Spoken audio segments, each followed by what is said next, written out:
Onke amehlo abethe njo kubuciko bezinhlanga ezahlukene emcimbini wokugubha usuku lwamagugu. Abadala nabancane bebebumbene namhlanje ngaphansi kwengqikithi ethi abantu abakhulume ngomlando yisa lelizwe phambili. Kodwa ke uhulumeni uthi kusamele kusetshenzwe ukuze kuphele ukucwasana ngokobuhlanga emphakathini.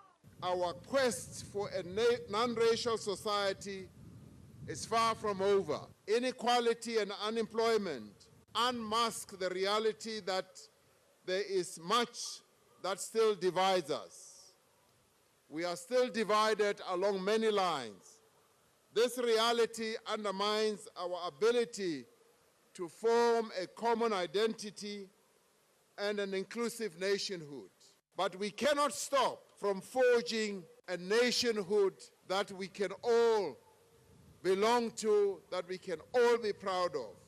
Abantu abasha eNorthwest bacabanga ukuthi usuku lwamagugu lungaphezi kokosinyama nokuthamela ilanga. Lentsha ithi kholelwa ukuthi imigubho efuze lona ingasiza ukugcinela kuleli linothile ngokwamasiko.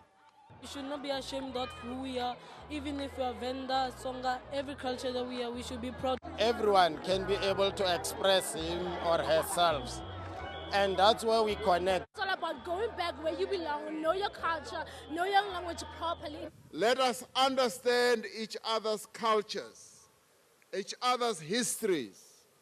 Let us also learn each other's languages, and let us try to speak each other's languages.